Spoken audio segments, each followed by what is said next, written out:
नमस्ते भगिनी। नमस्ते भगिनी। अथ श्रीमन्नारायणीयं त्रयस्त्रिंशत्तमं दशकम् अम्बरीषोपाख्यानम् वैवस्वताख्यमनुपुत्र नभागजात नाभागनामक नरेन्द्र सुतोऽम्बरीषः सप्तार्णवावृतमहीदयितोऽपि रेमे त्वत्सङ्गिषु त्वयि च मग्नमनाः सदैव त्वत्प्रीतये सकलमेव वितन्वतोऽस्य भक्त्यैव देव न चिरादभृताः प्रसादम् येनास्य याचनमृतेऽप्यभिरक्षणार्थम् चक्रं भवान् प्रविततारसहस्रधारम् सद्वादशी व्रतमथो भवदर्चनार्थम् वर्षं दधौ मधुवने यमुनोपकण्ठे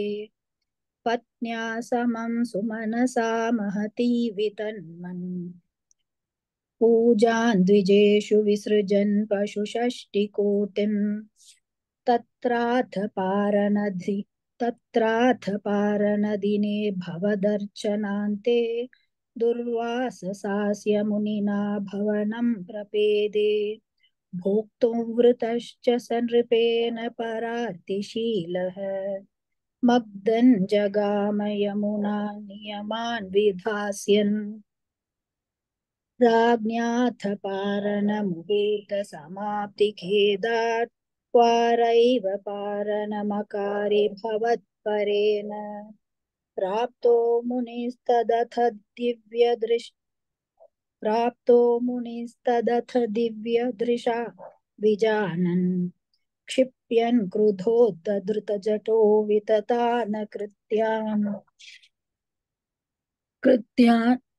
कृत्याञ्च तामसि धरां भुवनं दहन्तीम् अग्रेऽभिवीक्ष्य नृपतिर्न पदाच कम्पे त्वद्भक्तबाधमभिवीक्ष्य सुदर्शनन्ते कृत्यानलं शलभयन्मुनिमन्वधावीत् धावन्नशेषभुवनेषु भियास पश्यन् विश्वत्रचक्रमपि ते गतवान् विरिञ्चम् कः कालचक्रमतिलङ्घयतेत्यपास्तः शर्वैययौ स च भवन्तमवन्दतैव भूयो भवन्निलयमेत्य मुनिन्नमन्तम् प्रोचे भवानहमृषे ननु भक्तदासः ज्ञानन्तपश्वविनयान्वितमेव माम्यम् याह्यम्बरीशपदमेव भजेति भूमन्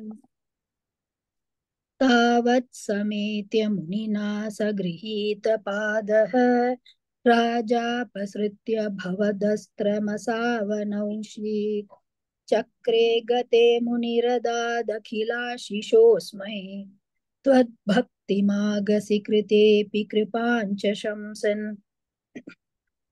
राजा प्रतीक्ष मुनिमेकसमानशास्वन् राजा प्रतीक्ष मुनिमेकसमा sorry राजा प्रतीक्ष मुनिमेकसमामनाश्वान् सम्भोज्य साधु तमृषि विसृजन् प्रसन्नं भुक्त्वा स्वयं त्वयि ततोऽपि दृढन् रतोऽभूत् सायुज्यमाप च समां पवनेशपायाः इति श्रीमन्नारायणीये अम्बरीषोपाख्यानं नाम त्रयस्त्रिंशत्तमं दशकं समाप्तम् नारायणाखिलगुरो भगवन्नमस्ते नारायणाखिलगुरो भगवन्नमस्ते Very well recited. Fourth shloka, fourth pada bhagini.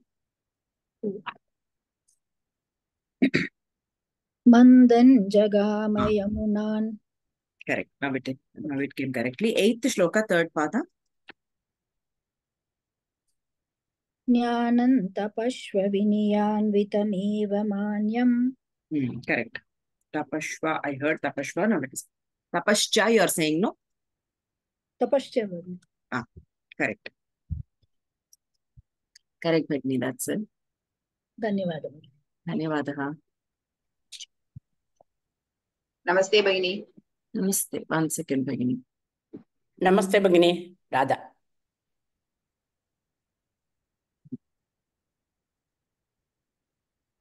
Namaste, Bhagini. अथ श्रीमन्नारायणीयं त्रयस्त्रिंशत्तमं दशकम् अम्बरीषोपाख्यानं वैवस्वताख्यमनुपुत्र नभागजात नाभागनामक नरेन्द्रसुतोऽम्बरीषः सप्तार्णवावृतमहीदयितोऽपि रेमे त्वत्सङ्गिषु त्वयि च मग्नमनः सदैव त्वत्प्रीतये सकलमेव वितन्वतोऽस्य भक्त्यैव देव न चिरादवृथाः प्रसादं येनास्य याचनमृतेऽप्यभिरक्षणार्थं चक्रं भवान् प्रविततार सहस्रधारं सद्वादशी व्रतमथो भवदर्चनार्थं वर्षन्तधौ मधुवने यमुनोपकण्ठे पत्न्या समं सुमनसा महति वितन्वन् पूजान् द्विजेषु विसृजन् पशुषष्टिकोटिम् तत्राथ पारणदिने भवदर्चनान्ते दुर्वाससास्य मुनिना भवनं प्रपेदे भोक्तुवृतश्चर्सानुपेण परार्तिशीलः मन्दं जगाम यमुनान् नियमान् विधास्यन् राज्ञाथ पारणमुहूर्तसमाप्तिखेदात् वारैव पारणमकारि भवत्परेण प्राप्तो मुनिस्तदथ दिव्य दृशा विजानन् क्षिप्यन् क्रुधोद् धृतजटो विततान कृत्यां च तामसि धरां भुवनं दहन्तीम् अग्रेऽभिवीक्ष्य नृपतिर्न पदाच्च कम्पे त्वद्भक्तवादमभिवीक्ष्य सुदर्शनन्ते कृत्यानलं शलभयन् मुनिमन्वधावीत् धावन्नशेष भुवनेषु भिया स पश्यन् विश्वत्र चक्रमपि ते गतवान् विरिञ्चम् कः कालचक्रमतिलङ्घयतीत्यपास्तः शर्वैययौ च स भवन्तमवन्दतैव भूयो भवन्निलयमेत्य मुनिन्नमन्तम् प्रोचे भवानहमृषे नानुभक्तदासः ज्ञानन्तपश्च विनयान्वितमेव मान्यं याहम्बरीशपदमेव भजेति भूमन्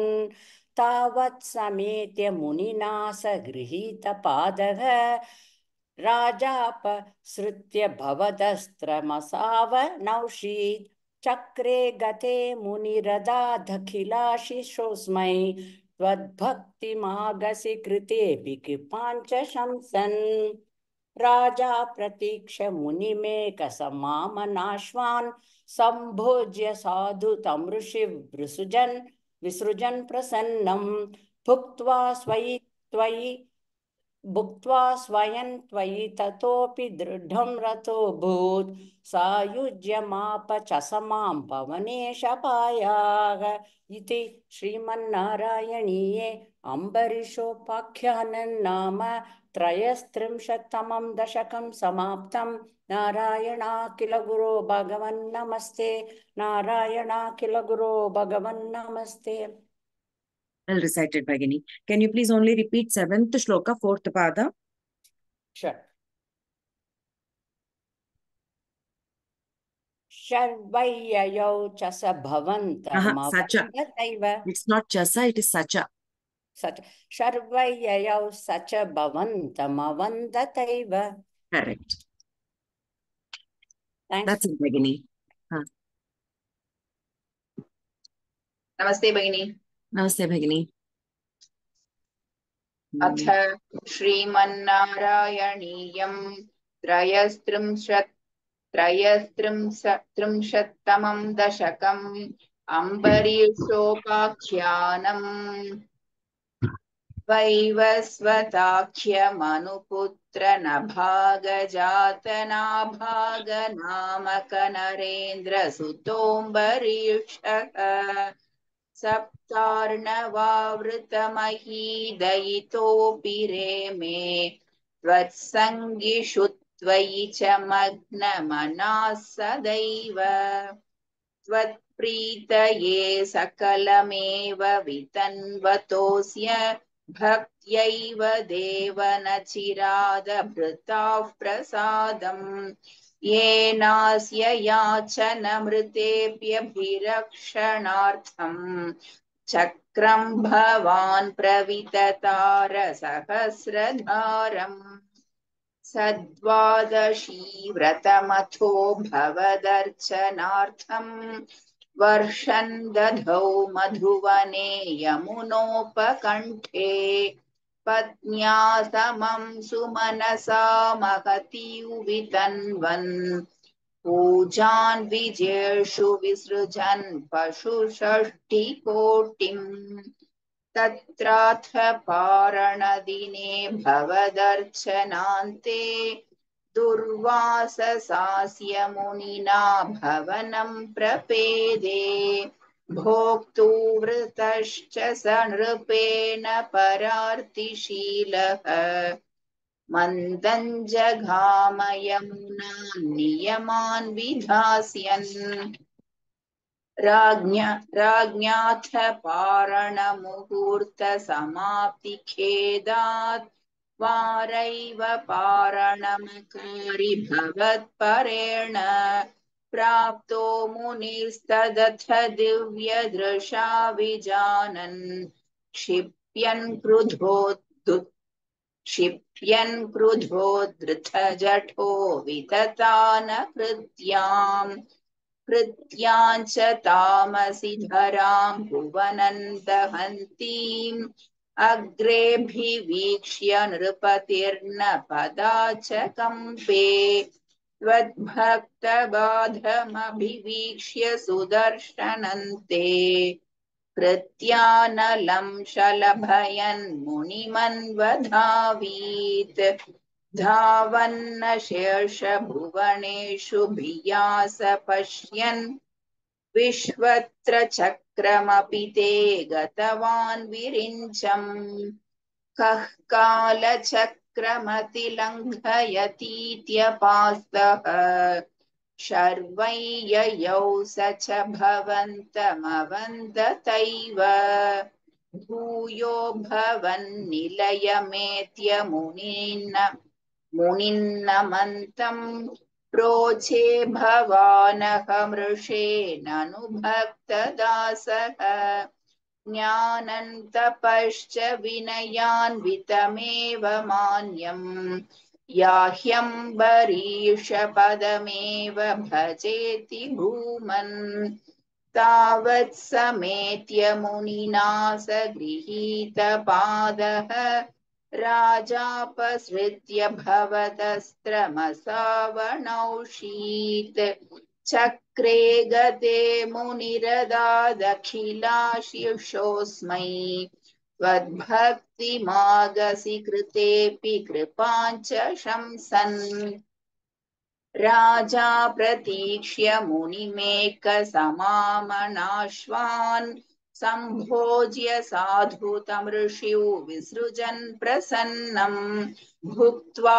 स्वयं त्वयि ततोऽपि दृढं रतोऽभूत् सायुज्यमाप च स मां पवनेश पायाः इति श्रीमन्नारायणीये अम्बरीषोपाख्यानं नाम त्रयस्त्रिंशत्तमं दशकं समाप्तम् नारायणाखिलगुरो भगवन्नमस्ते नारायणाखिलगुरो भगवन्नमस्ते Very well recited, Bhagini. No correction. Okay. धन्यवादः भगिनी धन्यवादः. नमस्ते भगिनी. नमस्ते भगिनी. अथ श्रीमन्नारायणीयं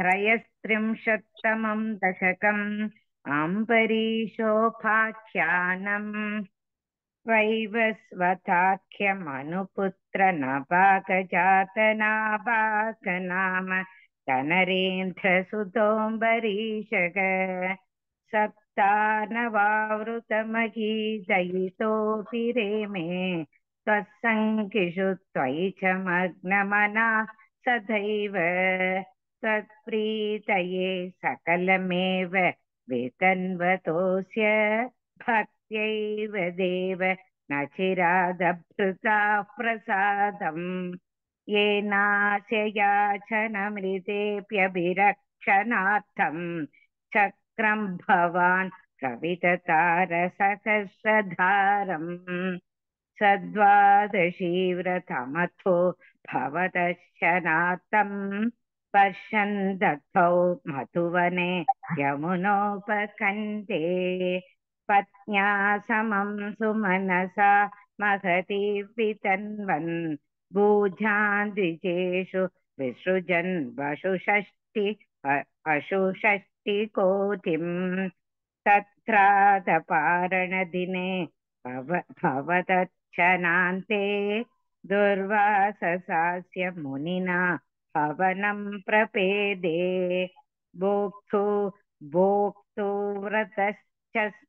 भोक्तुव्रतश्च सनृपेण परातिशीलः मन्दञ्जगाम यमुनान् नियमान् वितास्यन् राज्ञाथ पारण मुहूर्त समाप्तिखेदात् वारैव पारणमकारि भवत्परेण प्राप्तो मुनिस्ततथ दिव्यदृशा विजानन् क्षिप्यन् कृतो धृतजटो विततान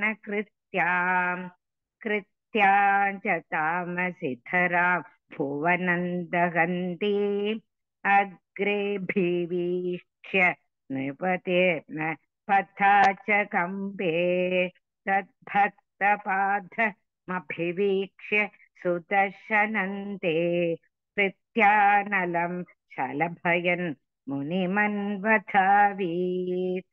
धावन्नशेष भुवनेषु बियास पश्यन् विश्वत्रचक्रमपि ते गतवान् विरिञ्चम् खः कालचक्रमतिलङ्घयतीत्यपास्तग शर्वैययौ स च भवन् तमवन्तदैव भूयो भवन् निलयमेत्य मुनिन्नमन्तम् प्रोचे भवानहं मृषे ननु भक्तदासक ज्ञानन्तपश्च विनयान् वितमेव मान्यम् याह्यम्बरीष पदमेव भजेदि भूमन् तावत् समेत्य मुनिना स गृहीतपादः राजापश्रुत्य भवदस्त्रमसावनौषीत्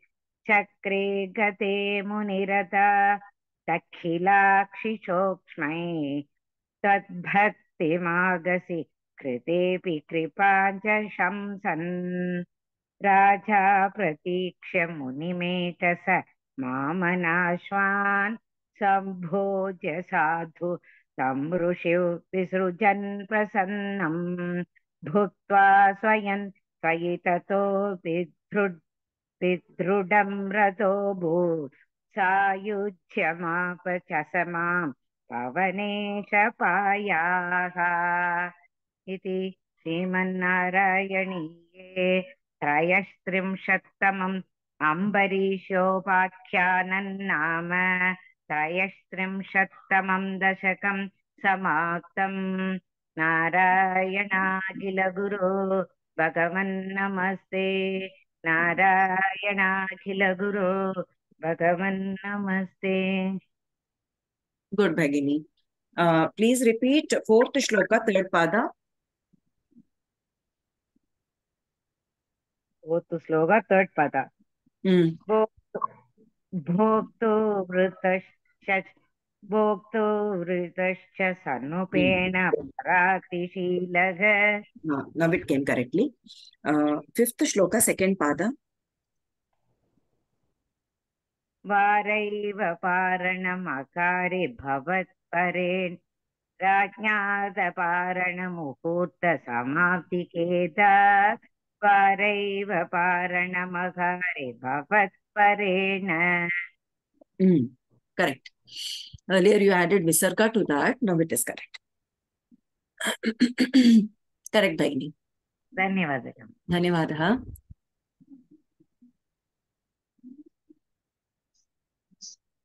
नमस्ते भगिनी. नमस्ते भगिनी. इति श्रीमन्नारायणीयं त्रयस्त्रिंशत्तमं दशकम् अम्बरीशोपाख्यानम् वैवस्वताख्यमनुपुत्र नभागजाता नाभागनामकनरेन्द्रसुतोऽम्बरीक्षः सप्तानवावृतमहीदयितो बिरेमे त्वत्सङ्गिषु त्वयि च मग्न मनाः सदैव त्वत्प्रीतये सकलमेव विदन्वतोऽस्य भक्तैव देव न चिरात् परा प्रसादम् येनास्य याचनमृतेभ्यभिरक्षणार्थम् चक्रं भवान् प्रविदधार सहस्रधारम्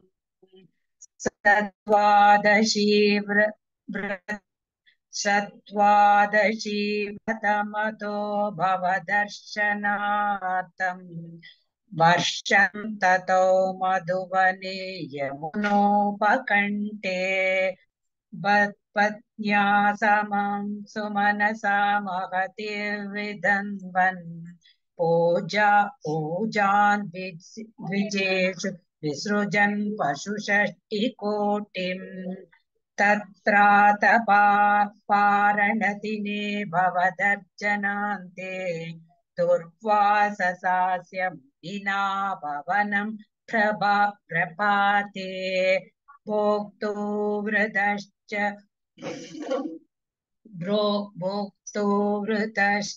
सन्रूपेण परातिशीलः मन्दं जगां यमुनान् नियमान् विधास्यन् राज्ञातपारणमुहूर्तसमाप्तिकेतात् वारैव पारणमकारि भवत्परेण प्राप्तो मुनिस्तदतत् दिव्यदृशा विजानन् क्षिप्यन्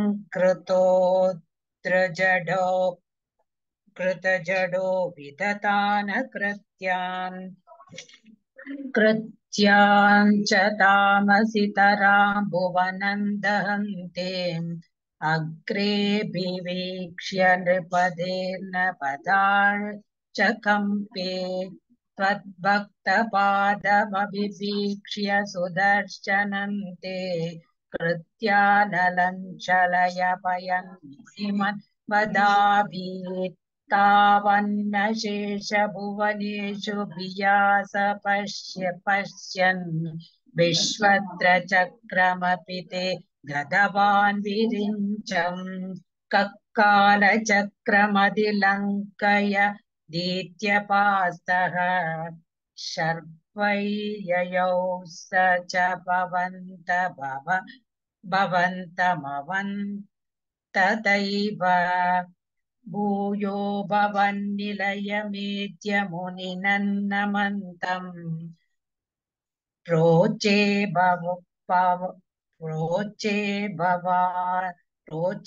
भवानहं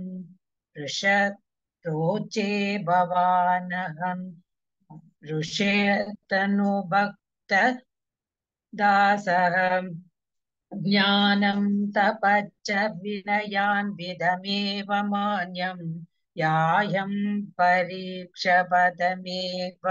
भजेति भूमन् तावत् समेत्य मुनिना सगृहीतपदा तदाह राजापसृत्य भवतस्त्र असौनौषी असावनौषी चक्रे गदे मुनिरतत् अखिलाशिषोऽस्मै त्वद्भक्ते माकसि कृतेऽपि कृपाञ्च संशन् राजा प्रतीक्ष्य मुनिमेकसमां न शाश्वान् सम्भोज्य साधुतं ऋषिसुजन् प्रसन्नं भुक्त्वा स्वयं त्वयि ततोऽपि दृढन् ततोऽभूत् भुक्त्वा स्वयं त्वयि ततोऽपि दृढन् ततोऽभूत् सायुज्यमाप च समां भवनेशपायः इति श्रीमन्नारायणीये अम्बरीक्षोपाख्यायन् नाम त्रयस्त्रिंशत्तमं दशकं समाप्तम् नारायणाखिल गुरो भगवन्नमस्ते नारायणाखिल गुरो भगवन् नमस्ते. Good try, Bhagini. Can you repeat the fourth shloka?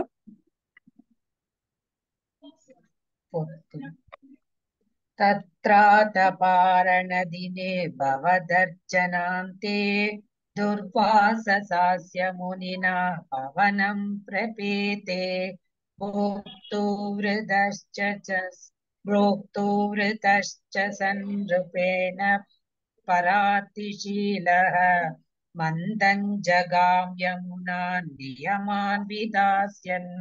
Not jagamya, jagama. Mandan jagama. Okay. Huh?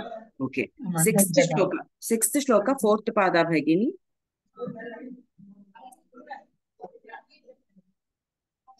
कृत्यानलशलयपयन् Krityanalam. Makara. Okay. कृत्यानलं शलपयन् हिमन् वदामि. Eighth shloka, first and second pada.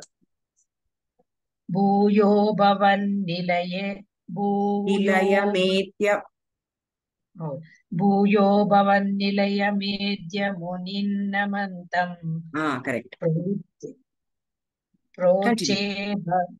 प्रोचे भवानः Amrishe. Proche bhavanaham Okay. प्रोचे भवानहं ऋषे ननु भक्तदासः. Correct. Ninth shloka, first and third pada. चक्रे गदे No, ninth shloka, first pada. Okay.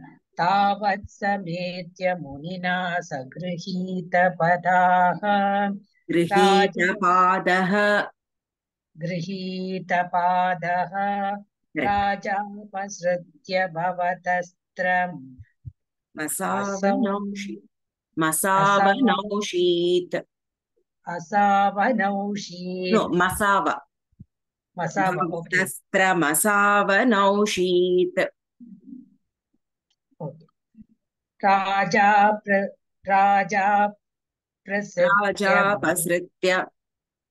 राजा प्रसृत्य भवतस्त्र मसावनौषीत्. चक्रे गदे मुनिरदादखिलाशिषोऽस्मै. चक्रे गदे मुनिरदात अखिल. It's not akhila, don't break, it is continuous. Muniradadkhilashishosmai. चक्रे गदे मुनिरदता अखिलाशिषो. Muniradada. चक्रे गदे मुनिरदात अखिलाशिषोऽस्मै. Khilashishosmai. मुनिरदात किलाशिषोऽस्मै Correct, Bhagini. Continue. त्वद्भक्तिमाकसि कृतेऽपि कृपाञ्च संसन् Correct. 10th shloka. राजा प्रतीक्ष्य मुनिमेकसमां न शाश्वन् Amamanashwan. राजा प्रतीक्ष्य मुनिमेकसमां न नाश्वान् सम्भोज्य साधु तं ऋषिं विसृजन् प्रसन्नं भुक्त्वा स्वयं त्वयि ततोऽपि दृढं च Dridham. तोः There is no answer. Dridham. Dridham ratoho. भूत्वा स्वयं त्वयि ततोऽपि दृढं ततो रतोऽभूत् सायुज्य मापच समां Bhavnesh पायामि. Correct. Thank Good, you, Bhagini. Bhagini. Thank you. Good. Thanks. Dhanyavadaha. Thank you, Bhagini. Thank you. ಧನ್ಯವಾದः ಭಗಿನಿ. Umadevi. Namaste. Namaste, Bhagini. Namaste, Bhagini. Bhagini, I have shifted from 5 o'clock group to here. अथ श्रीमन्नारायणीयं त्रयस्त्रिंशत्तमं दशकम् अम्बरीशोपाख्यानम् वैवस्वताख्यमनुपुत्र नभागजात नाभागनामक नरेन्द्रसुतोऽम्बरीशः सप्तार्णवावृतमहीदयितोऽपि रेमे त्वत्सङ्गिषु त्वयि च मग्नमनः सदैव त्वत्प्रीतये सकलमेव वितन्वतोऽस्य भक्त्यैव देव न चिरादवृथाः प्रसादम् येनास्य याचनमृतेऽप्यभिरक्षणार्थम् चक्रं भवान् प्रविततारसहस्रधारम् सद्वादशी व्रतमथो भवदर्चनार्थम् वर्षं दधौ मधुवने यमुनोपकण्ठे पत्न्या समं सुमनसा महती वितन्वन् पूजान् द्विजेषु विसृजन् पशुषष्टिकोटिम् तत्राधपारणदिने भवदर्चनान्ते दुर्वाससास्य मुनिना भवनं प्रपेदे भोक्तुवृतश्च स नृपेण परार्तिशीलः मन्दं जगाम यमुनान् नियमान् विधास्यन् राज्ञाथ पारणमुहूर्तसमाप्तिखेदात् वारैव पारणमकारि भवत्परेण प्राप्तो मुनिस्तदथ दिव्यदृशा विजानन् क्षिप्यन् क्रुद्धोद्धृतजटो विततान कृत्याञ्च तामसि धरां भुवनं दहन्तीम् अग्रेऽभिवीक्ष्य नृपतिर्न पदाच्च कम्पे त्वद्भक्तबाधमभिवीक्ष्य सुदर्शनन्ते कृत्यानलं शलभयन्मुनिमन्वथावीत् धावन्न शेषभुवनेषु भियास पश्यन् विश्वत्र चक्रमपि ते गतवान् विरिञ्चम् खः कालचक्रमतिलङ्घयतीत्यपास्तः शर्वय्ययौ स च भवन्तमवन्दतैव भूयो भवन्निलयमेत्य मुनिन्नमन्तम् प्रोचे भवानहमृषेणनुभक्तदासः ज्ञानन्तपश्च विनयान्वितमेव